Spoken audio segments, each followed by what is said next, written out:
आत्मोन्नति की चतुर्थ भूमिका में विज्ञान में कोश की साधना की जाती है। विज्ञान का अर्थ है विशेष ज्ञान। साधारण ज्ञान के द्वारा हम लोग व्यवहार को, अपनी शारीरिक, व्यापारिक, सामाजिक, कलात्मक, धार्मिक समस्याओं को समझते हैं। स्थूल में इसी साधारण ज्ञान की शिक्षा मिलती है। राजनीति, अर्थशास्त्र, शिल्प, रसायन, चिकित्सा, संगीत, वक्तव्य लेखन, व्यवसाय, कृषि, निर्माण, उत्पादन आदि विविध बातों की जानकारी विविध प्रकार से की जाती है। इन जानकारियों के आधार पर शरीर से संबंध रखने वाला शारीरिक जीवन चलता है। जिसके पास यह जानकारियां जितनी अधिक होंगी, जो लोक व्यवहार में जितना अधिक प्रवीण होगा, उतना ही उसका सांसारिक जीवन की उन्नत, यशस्वी, प्रतिष्ठित, संपन्न एवं ऐश्वर्यवान होगा।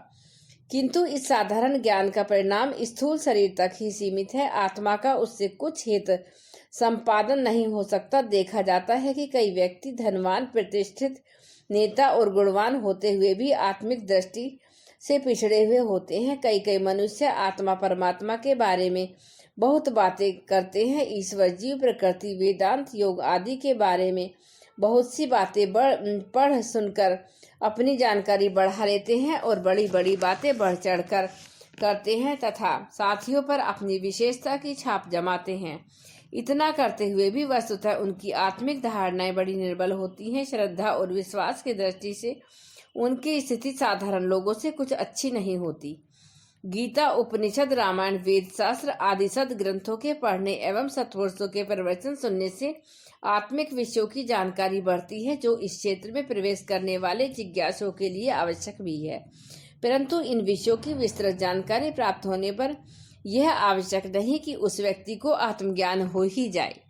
इसमें तो संदेह नहीं है कि शिक्षा प्राप्त करना, भाषा ज्ञान, शास्त्र अध्ययन आदि जीवन के विकास के लिए आवश्यक है और इनके द्वारा आध्यात्मिक प्रगति में सहायता मिलती है।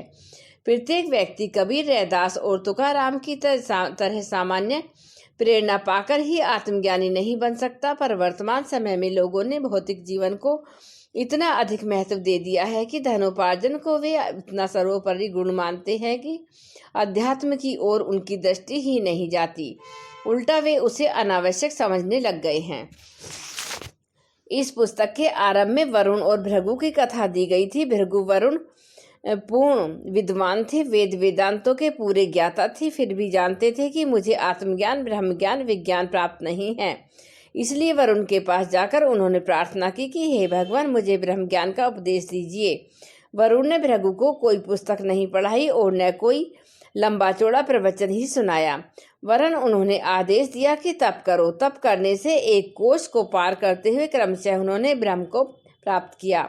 ऐसी ही अनेक कथाएं हैं। उद्दालक ने श्वेत केतु को, ब्रह्मा ने इंद्र को, अंगिरा ने विवस्वान को इसी प्रकार तप करके ब्रह्म को जानने का आदेश किया था।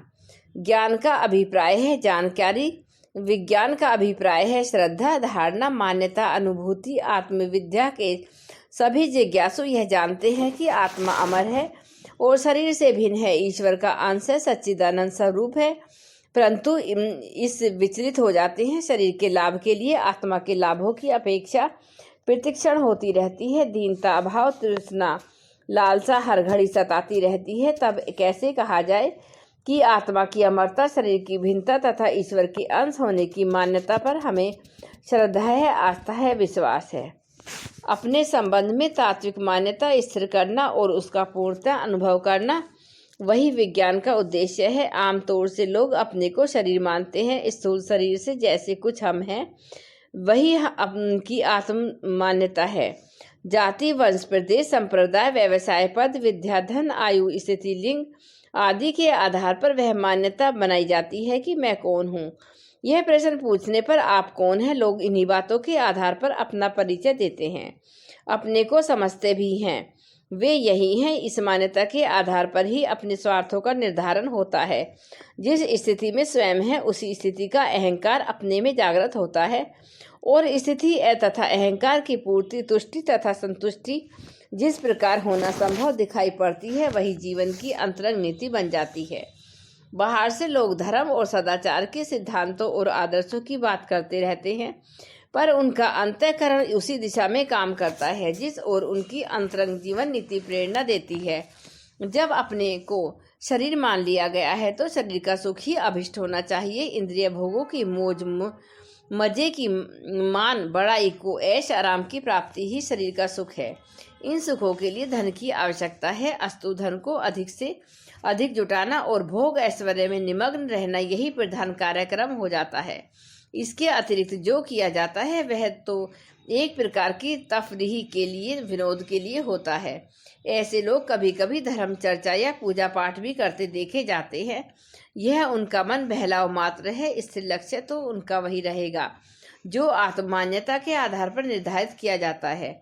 आमतौर से आज यही भौतिक दृष्टि सर्वत्र दृष्टिगोचर होती है। धन और भोग को छीना झपटी में लोग एक दूसरे से बाजी मारने में इसी दृष्टिकोण के कारण जी जान से जुटे हुए हैं। परिणाम स्वरूप जिन कलह कलेशों का सामना करना पड़ रहा है वह सामने है। विज्ञान इस अज्ञान रूपी अंधकार से हमें बचाता है। जिस मनोभूमि में पहुंचकर जीव यह अनुभव करता है कि मैं शरीर नहीं वस्तु आत्मा ही हूँ, उस मनोभूमि को विज्ञान में कोश कहते हैं। जय गुरुदेव, जय गायत्री।